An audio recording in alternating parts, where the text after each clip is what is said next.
ओम हरि ओम भजो रे सदा।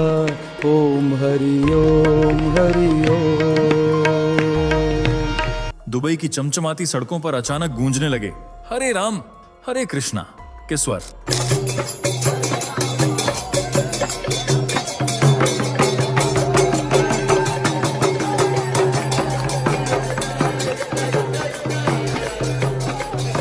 और वो भी किसी भारतीय मंदिर से नहीं, बल्कि उन लोगों की जुबान से जो कल तक अल्लाहू अकबर कहते थे।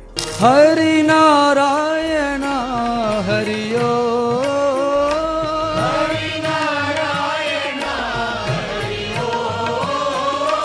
अब वही लोग हाथ जोड़कर आंखें बंद करके कृष्ण नाम का संकीर्तन कर रहे हैं। क्या ये सपना है?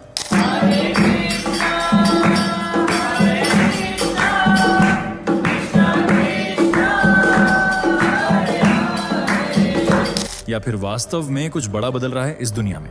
दोस्तों, ये कोई अफवाह नहीं, ये आज की हकीकत है। अरब देशों में जहां शरिया कानून की सख्ती है, जहां सार्वजनिक रूप से कोई और धर्म अपनाने की अनुमति नहीं, वहीं अब कुछ लोग कट्टर इस्लाम छोड़कर कृष्ण भक्ति की ओर बढ़ रहे हैं। अब सवाल ये उठता है, ऐसा क्या है इस सनातन धर्म में जो खाड़ी देशों के युवाओं को अपनी ओर खींच रहा है?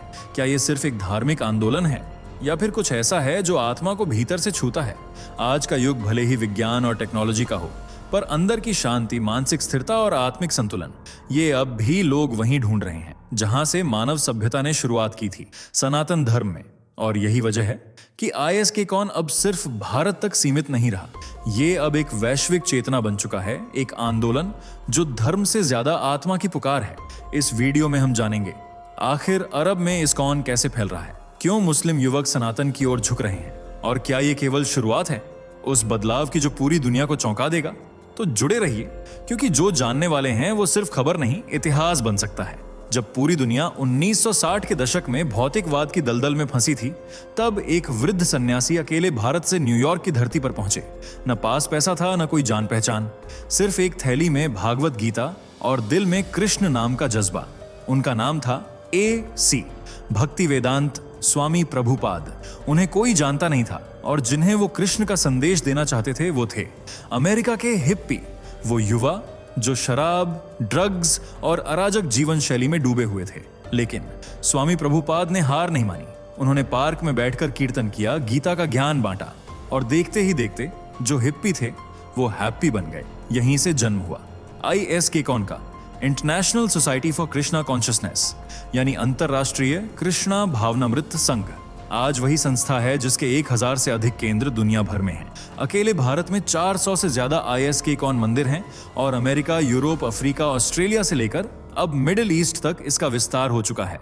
ये कोई साधारण प्रचार नहीं था, ये धर्म नहीं, चेतना का प्रसार था। पश्चिमी देशों के विश्वविद्यालयों में अब गीता पढ़ाई जाती है। हार्वर्ड और ऑक्सफोर्ड जैसे संस्थान ISKCON के साथ मिलकर सनातन दर्शन पर रिसर्च कर रहे हैं। ये वही दर्शन है जिसे भारत में कभी सेक्युलरिज्म के नाम पर दरकिनार कर दिया गया था, और अब यही चेतना अरब की जमीन पर भी पहुंच चुकी है। कृष्ण भक्ति अब एक सीमित आस्था नहीं रही, ये एक वैश्विक क्रांति बन चुकी है। और इस क्रांति का श्रेय जाता है उस एक सन्यासी को जिसने 70 की उम्र में दुनिया को बता दिया कि सनातन कभी पुराना नहीं होता, वो तो शाश्वत है।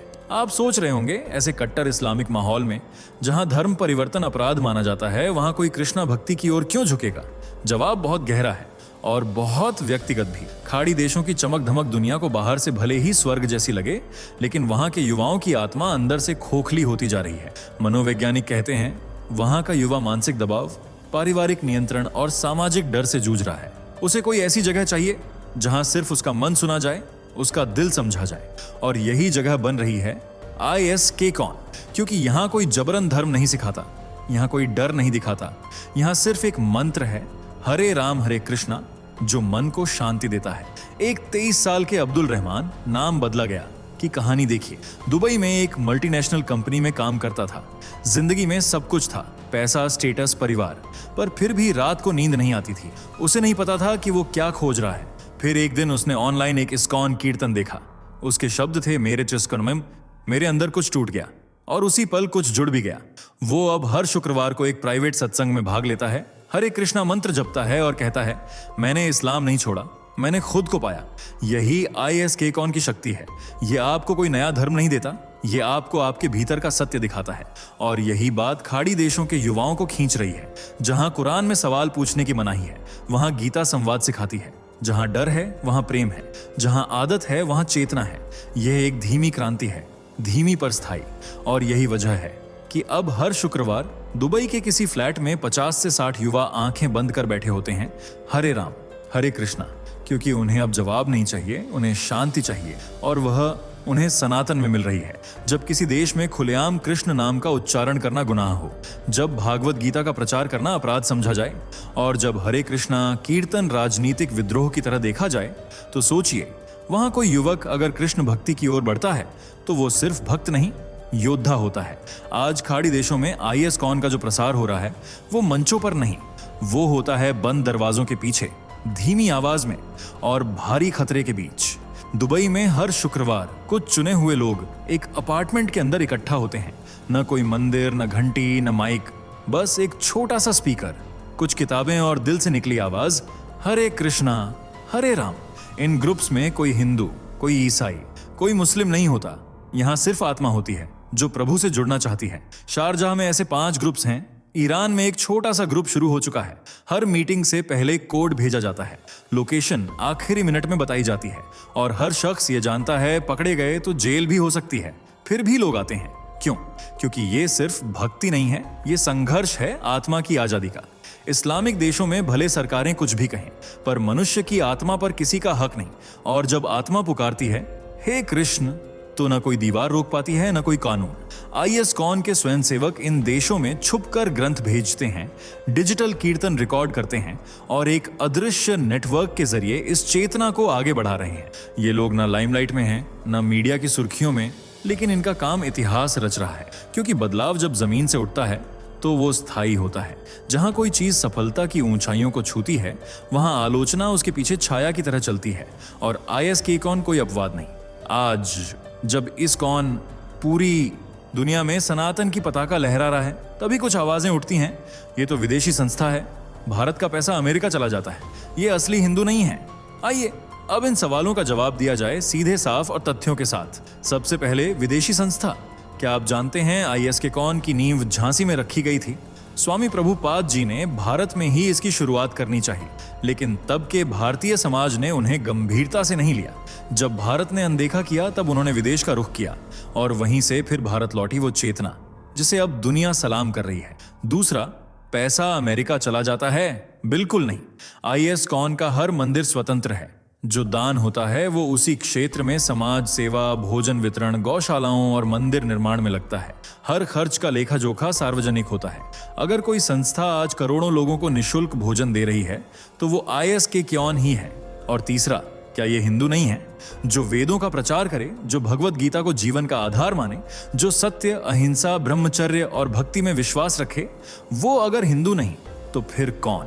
सच यही है, IS-कॉन आज सनातन का सबसे जीवंत रूप है। और जो लोग इस पर सवाल उठा रहे हैं, वो या तो भ्रमित हैं, या फिर वो उस परिवर्तन से डरते हैं जो ये चेतना ला रही है। क्योंकि जब कोई संस्था धर्म को व्यापार नहीं, सेवा बना दे, तो साजिशें भी जरूरी हो जाती हैं। आज जब पश्चिमी देश आध्यात्मिक रूप से थक चुके हैं, जब भौतिक सुख की चकाचौंध ने वहां की आत्मा को खोखला कर दिया है, तब एक नई जागृति उभर रही है, और वो है सनातन की वैश्विक विजय यात्रा। न्यूयॉर्क की सड़कों पर, लंदन के पार्कों में, नैरोबी के कस्बों में और यहां तक कि लेबनान की गलियों में अब हरे कृष्णा हरे राम गूंजने लगा है। लोग अब योगा को सिर्फ फिटनेस नहीं, साधना मानने लगे हैं। मेडिटेशन अब सिर्फ रिलैक्सेशन नहीं, आत्मचिंतन का माध्यम बन चुका है। और भगवत गीता अब सिर्फ एक ग्रंथ नहीं, बल्कि जीवन का गूढ़ विज्ञान बन चुकी है। और इस वैश्विक बदलाव में जो सबसे अग्रणी भूमिका निभा रहा है, वो है IS-कॉन। ये सिर्फ कृष्णा भक्तों का संगठन नहीं, ये एक आंदोलन है, एक चेतना है, एक विश्वव्यापी अभियान जो कह रहा है वसुधैव कुटुंबकम। कोई नारा नहीं, ये जीवन का मार्ग है। आज विदेशी बच्चे संस्कृत श्लोक रट रहे हैं, अमेरिका के स्कूलों में गीता क्लब चल रहे हैं, ऑस्ट्रेलिया में हरे कृष्णा फूड वैन भूखों को खाना खिला रही है, और जापान में लोग तुलसी की माला पहनकर जप कर रहे हैं।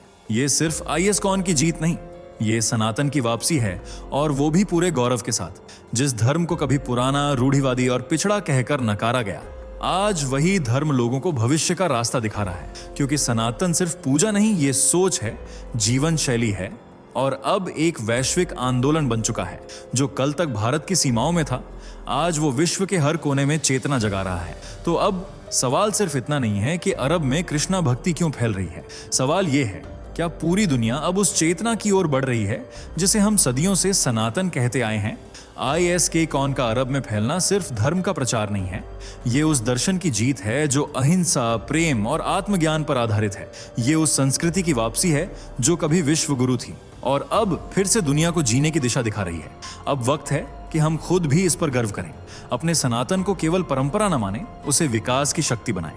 अगर आज खाड़ी देश का युवा हरे कृष्णा का जाप कर सकता है तो हम क्यों संकोच करें। नीचे कमेंट में जरूर लिखें जय श्री कृष्णा और इस वीडियो को अपने दोस्तों और परिवार के साथ जरूर शेयर करें, क्योंकि बदलाव तभी तेज होता है जब चेतना एकजुट होती है। याद रखिए, आने वाला समय सिर्फ भविष्य का नहीं, वो सनातन भविष्य है। दोस्तों, आपके स्क्रीन पर 2 और वीडियो दिख रही हैं, जिसे देखने के लिए आप स्क्रीन पर क्लिक करें। दोनों देखिएगा, बहुत अच्छी वीडियो बनी है।